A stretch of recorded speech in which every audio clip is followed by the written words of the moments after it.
Welcome to online learning platform. Myself, Dr. Trusha Nayak, Assistant Professor at Ganpat University Institute of Physiotherapy. Today we learn about the walking and walking aids. So, in key point include definition, pre-gait training, progression of gait training, different type of walking aids. So, different type of walking aids are crutch, cane, walker, and wheelchair. Pre-gait training before giving external aid. For that, proper assessment is required in the form of the patient's capacity for using the aid will help to decide which kind of external is better for that person because different people have using the different aids. Following the exercise regime should be given to the patient who is in the bed and will eventually use crutch or partial weight bearing walking aids. Psychological status of the patient are very matters whether the patient is cooperative for gait training or not. For the arms, gripping, wrist extension, elbow extension, shoulder medial rotation and shoulder depression.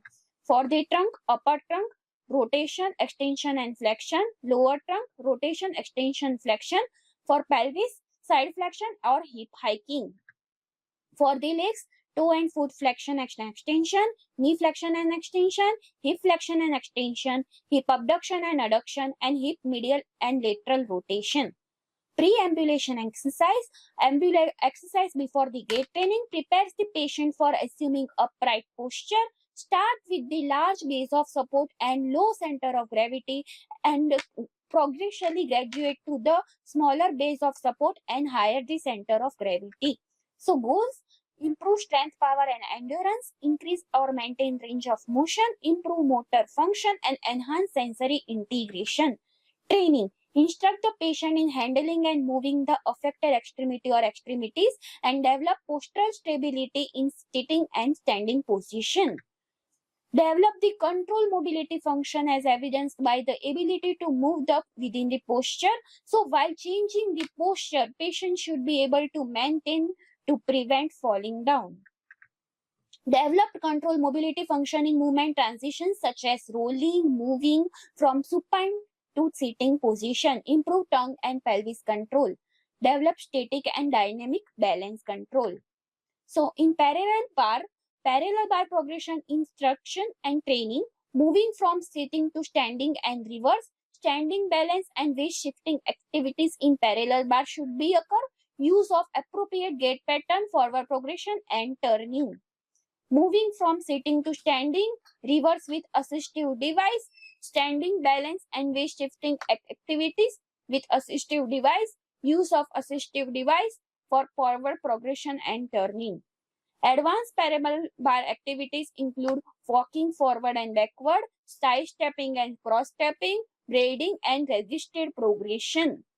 Great training for indoor surfaces. Start when patient achieve appropriate skill and balance in parallel bar, including preparatory activities should be proceed ablution on level surface with the assistive device.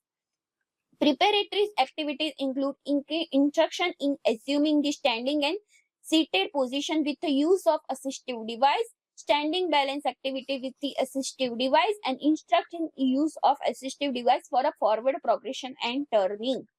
If the patient balance lost during the gait training, the hand guarding at the shoulder should contain. So, support provided by the therapist hand at the shoulder and on the guarding belt will be enough to allow the patient to regain the balance. So,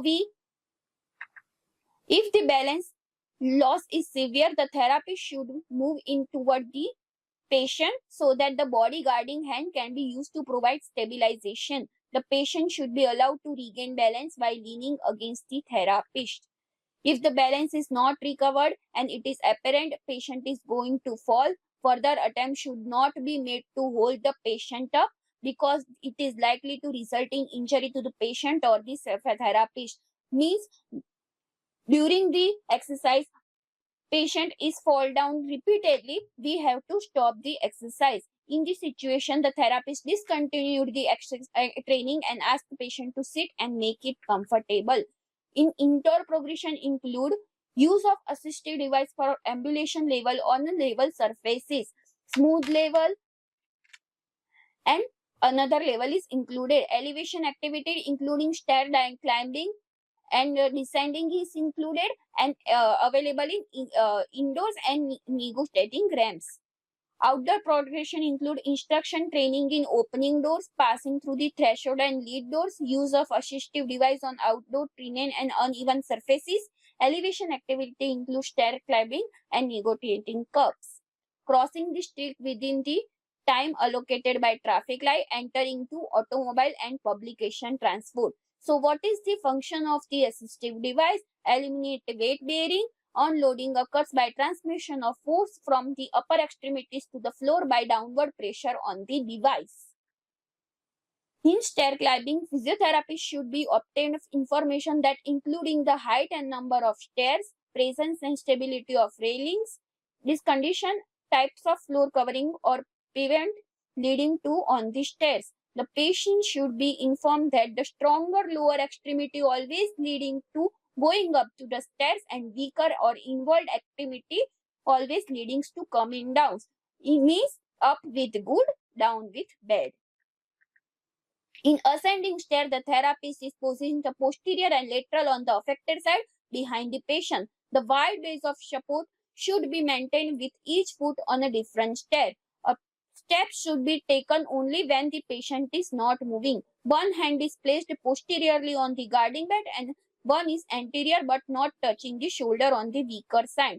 In the descending, the therapist position anterior lateral to the affected side in front of the patient. Wide base of support should be maintained with each foot on different stair.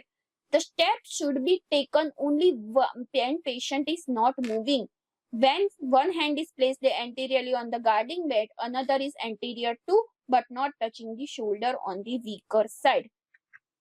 These are my references. Thank you.